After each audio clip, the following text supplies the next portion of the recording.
That was the moment everything I thought I understood about my family collapsed. Quietly. The way ice cracks before it gives way beneath you. The light coming through the tall windows of my grandmother's solicitor's office was the particular gray of a November afternoon in Halifax. Flat, patient, indifferent. I remember staring at the brass lamp on the corner of the desk and thinking that it probably cost more than my first car. Which wasn't saying much, but still. My name is Claire Renaud. I'm 31 years old. I spent 4 years as a registered nurse at the QEII Health Sciences Center, then another 2 doing outreach work with a nonprofit that serves unhoused people in the North End. I tell you this not to impress you, but because it matters to what came next. Because my grandmother noticed. And because, in the end, it was the only thing that did. My grandmother, my father's mother, was Marguerite Renaud. Everyone in Dartmouth called her Margot. She had grown up the daughter of a fisherman in Lunenburg, married my grandfather when she was 22, put herself through nursing school at 35 when my grandfather's fishing boat stopped being profitable, and spent the next 30 years working as a public health nurse. Before my grandfather's modest investments turned out to be less modest than anyone had realized. By the time she was 70, she owned a cedar-sided house on the water in Chester, a property that had been assessed at just over $2 million, a portfolio of funds she managed quietly and carefully, and a reputation in her community that money couldn't have bought. She was the person I called when things were hard. She was the person who drove 90 minutes to sit with me in the hospital parking lot when a patient I'd grown close to, a young woman named Danielle, died in the night shift. She didn't say anything profound. She brought Tim Hortons and she sat there. That was Grandma Margot. She died in September. A stroke. Fast. The way she would have wanted. She was 81. She had time to say goodbye to almost everyone, and she made sure my father knew where the spare key was, and she told me the week before, when I drove out to Chester to sit with her, that she wasn't afraid. "I've done what I came to do," she said. She was looking out at the water. "The question is whether the rest of you will." I didn't know, at the time, what she meant. I should tell you about my father's side of the family, because it matters. My father Philippe is the oldest of 3. There's my Aunt Sylvie, who lives in Oakville now, and works in wealth management. And there's my Uncle Dennis, who moved to Calgary 20 years ago, and has spent most of that time being very successful and very loud about it. My father is the quiet one. He stayed in Nova Scotia, took over a small accounting firm, built a modest life. My mother died when I was 12. After that, it was mostly just the 2 of us, and Grandma Margot. Sylvie and Dennis showed up in Chester for the funeral with their spouses and their polished shoes and their careful expressions of grief. They hadn't visited much. Grandma Margot had never complained about this, at least not to me. But she noticed things. She always noticed. The reading of the will was scheduled for 3 days after the funeral, at the office of her solicitor, a measured, soft-spoken man named Mr. Thibodeau, who had handled her affairs for 15 years. We all gathered in a room that smelled like cedar and old paper. My father sat very straight. Sylvie kept touching her pearl earring. Dennis had brought his own coffee. Mr. Thibodeau opened a folder and began. The Chester property, the house on the water, was to go to my father and his siblings, to be divided or sold at their mutual agreement. The investment accounts, after specific bequests to her church and the Lunenburg Folk Harbor Society, were to be split equally between the 3. There was a small cash gift for each grandchild. For me, specifically, she had left her nursing journals, 40 years of handwritten notes, and the cedar chest from her bedroom, which had belonged to her own mother. I'm not going to pretend I wasn't disappointed. I won't dress it up. I had loved her more completely, and been loved by her more completely than anyone in that room, and I sat there holding my feelings very still while Sylvie glanced at her phone, and Dennis nodded with the self-satisfied look of a man getting what he expected. Mr. Thibodeau paused. He turned a page. He said, in the same even voice he'd used throughout, "There is a secondary instrument attached to this estate. A trust document dated 14 months ago. Before I continue, I need to ask, has everyone in this room reviewed the estate documents in their entirety?" My father looked uncertain. Sylvie frowned. Dennis said, "We got the summary. That's enough, isn't it?" Mr. Thibodeau said, quietly, "I'd encourage you to read everything carefully before making any decisions." He kept going, "But I'm getting ahead of myself." In the weeks between the funeral and the will reading, the dynamic in that Chester house had already shifted in ways I couldn't quite name. Sylvie and Denis had stayed on partly for the estate matters, partly, I suspected, because neither of them wanted the other unsupervised near a $2 million property. My father moved through the house gently, the way he always moved through difficult things. I drove out on weekends to help sort through Grandma Margot's belongings. It was during one of those weekends that things changed between me and Sylvie. I was in the front room, going through a box of photographs, when she came in and sat down across from me. I thought she wanted company. Instead, she said without any preamble, "Dad's assets are going to need to be managed properly. Denise and I have been talking. We think it makes the most sense for us to handle the property sale and the investment accounts together. What does my father think?" I asked. She waved her hand slightly. "Philippe will go along with what makes sense. He always does." I put down the photograph I was holding. "And the house you're thinking about selling?" "Obviously. Neither of us can maintain a property in Chester. Dennis has no reason to come back east, and I'm not going to manage a vacation rental." I thought about Grandma Margot standing at that window, looking at the water. I thought about her telling me she wasn't afraid. "She loved this house," I said. Sylvie looked at me with an expression that wasn't quite unkind but wasn't quite kind either. "She's gone, Claire." I didn't say anything else. 2 weeks later, a few days before the will reading, I went to stay at the Chester house so I could help my father. I had taken time off work. I brought groceries. Denise and Sylvie were there, and their respective spouses, and the house was full in a way it hadn't been in years, but the fullness felt performative somehow, like a show of family feeling that cost everyone something to maintain. The evening before the solicitor meeting, I was in the kitchen washing up after dinner when Dennis came in. He poured himself a glass of water, leaned against the counter, and said casually, "You're not planning to contest anything, are you?" "The will." I turned off the tap. "Why would I?" "You were close to her. People get ideas." "I'm not getting ideas," I said. He nodded slowly. "Good. Because the way the property division works out, Philippe gets his third. That's fair, but we're not going to be able to accommodate extra claims." I looked at him. He was my uncle. I had known him my whole life. "I don't have any claims," I said. "Great," he said, and took his water and left. That night, I sat in the cedar-smelling room that had been my grandmother's and held one of her nursing journals and read her handwriting by the lamp.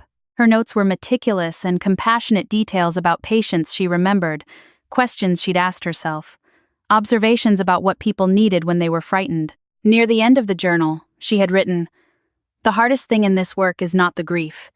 It's watching someone be invisible to the people who should see them." I closed the journal.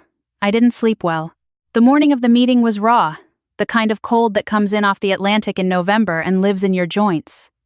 We drove to Thibodeau's office in 2 cars. The room was warm. The brass lamp was on. I sat beside my father. Sylvie and Dennis sat together. Mr. Thibodeau read the main provisions the way I've already described. The property, the accounts, the small bequests, the journals and the cedar chest for me. And then he paused and turned a page and said, "There is a secondary instrument." He explained it carefully.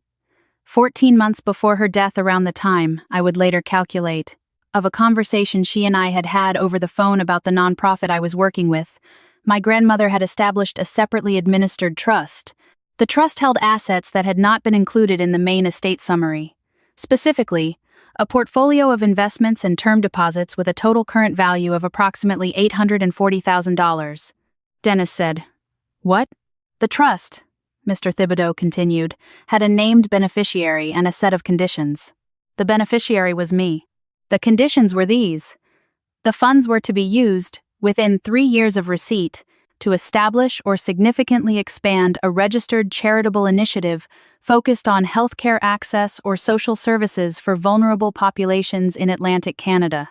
The trust included a provision for oversight, a small advisory committee whose members Grandma Margot had already appointed to confirm that the funds were being used in alignment with her intentions. If the condition was not met within the 3-year window, the funds would revert to the Canadian Red Cross. She had not told me. She had not told anyone. Dennis stood up. I remember the chair scraping the hardwood. He said something about being blindsided, about how this wasn't how estate planning worked, about how she hadn't been in her right mind. Sylvie was very still, her face arranged in a way that meant she was deciding what to think. My father reached over and put his hand on my arm. I was sitting with my hands in my lap, and I was thinking about a woman standing at a window, looking at water, saying she wasn't afraid. I was thinking about 40 years of handwritten notes about frightened patients. I was thinking about Dennis in the kitchen the night before, telling me not to get ideas. I didn't say anything. Mr. Thibodeau waited for the room to settle. He was very good at waiting. Then he said, in the same measured way, Marguerite was clear, headed, and precise to the end. The trust was drafted with full legal capacity confirmed in writing. It is not contestable on those grounds. Dennis said, We'll see about that. Mr. Thibodeau looked at him. You're welcome to consult your own counsel. However, I'd suggest you review the full documentation before making that decision. Dennis and Sylvie did not speak to me for 3 weeks after that meeting. This sounds, I know, like a bad thing. And in some ways it was. There is a particular loneliness to being iced out by people you've spent holidays with, people who held you at your mother's funeral. But there was also, beneath the loneliness, a strange clarity. My father called me the evening after the meeting. He sounded tired and also lighter, somehow, than he had in weeks. She always knew things, he said. About people. She'd sit with you for an hour and know more about you than you knew about yourself. She knew I'd try to do something real with it, I said. She knew that years ago. He paused. She told me once I didn't understand what she meant at the time. She said some people spend their whole lives trying to get ahead, and some people spend their whole lives trying to get it right. She said you were the second kind. I didn't say anything for a moment. The line hummed between us. Dennis is going to fight it, I said. Let him, my father said. She was thorough. She was. The documentation was airtight. Dennis's lawyer apparently confirmed this within a week, because the threats went quiet and were replaced by a cold formality that felt, honestly, easier to navigate. Sylvie called me in late November. I was surprised she called at all. She said she wasn't angry, which I didn't entirely believe, but she also said something I didn't expect. She loved you differently than she loved us. I think I knew that. I didn't want to know it. I didn't know what to say to that, so I said I was sorry. You don't have to be sorry, she said. Just do something real with it. Those were almost my grandmother's words. I wondered briefly if Sylvie had found the same line in a letter, or if it was just what reasonable people land on when they've let go of something they were holding too tightly. I want to tell you what happened with the trust, because it matters. It's the part my grandmother cared about. I took 4 months, after the legal matters were settled, to do it properly. I worked with Mr. Thibodeau's office and with a colleague at the nonprofit, a woman named Ruth who had been doing this work for 22 years and who knew every gap in the service network in HRM. We consulted with community health nurses, with people who had lived experience of housing instability, with outreach workers who were burning out because the resources weren't there. What we built, what we are still building, is a transitional health hub. It operates out of a converted space in the North End. It offers primary care, mental health support, and case management for people who fall between the systems, too housed for some programs, too unwell for others, too marginalized to navigate bureaucracy alone. We have 3 nurses, a part-time physician, a peer support worker named Marcus who knows the community better than any of us. We named it the Marguerite Renaud Community Health Initiative. My father cried when he saw the sign. I didn't take any salary from the trust. I kept my job at the QEII for the first year while we got the hub running. I slept less than I should have. I made more phone calls than I can count. I learned more about grant applications and charitable registration and CRA compliance than I ever expected to know. None of that is glamorous. None of it makes a good story at a dinner party. But I'll tell you what does. About 6 months after we opened, a woman came in on a Tuesday morning. She was in her early 50s, recently out of a long hospitalization, with nowhere particularly stable to go, and a list of follow-up appointments she couldn't navigate alone. Marcus sat with her for 2 hours. Ruth connected her with housing supports. One of our nurses set up her medication management and made sure she had the number for the pharmacy that does blister packs. She came back the following Tuesday. And the Tuesday after that, one afternoon she stopped at the front desk on her way out and asked who had started the place. The volunteer at the desk told her it had been funded by a woman named Marguerite Renaud, a nurse from Lunenburg who had wanted people to be seen. The woman stood there for a moment. Then she said, "Well, she did it." Dennis sent a card at Christmas. It was a generic card with a winter landscape. He signed it with his name and his wife's name and no other message. I put it on the mantel. Sylvie has visited the hub twice. The first time she stood in the doorway for a long time without saying anything. The second time she asked Ruth thoughtful questions about the funding model, and whether we'd applied to certain provincial programs she knew about through her work. It wasn't an apology, but it was something. My father volunteers on Saturday mornings. He helps with the administrative intake, the paperwork, the forms, the quiet logistics that nobody photographs but everything depends on. He is good at it. He brings Tim Hortons. The advisory committee that my grandmother appointed met for the first time in March. 3 people: a retired public health physician from Cape Breton, a woman who ran a community legal clinic in Moncton, and a former city councillor from Dartmouth who had spent 30 years in social housing advocacy. They sat around a table with our financials and our program reports and asked hard, careful questions. At the end of the meeting, the physician, a man named Dr. Arsenault, who had silver hair and the direct manner of someone who has been a clinician for decades, looked across the table at me and said, "She made a good choice." I said, "She made all of them." He smiled. "That too.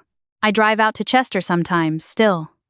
The house sold in the spring. Dennis and Sylvie and my father reached an agreement, eventually, the way people do when lawyers are involved and time passes. A family from Lunenburg bought it. They have 2 young daughters. The older one, according to my father who chatted with the mother at the legal closing, wants to be a doctor. I sat in the driveway the last time I went out, before the sale closed.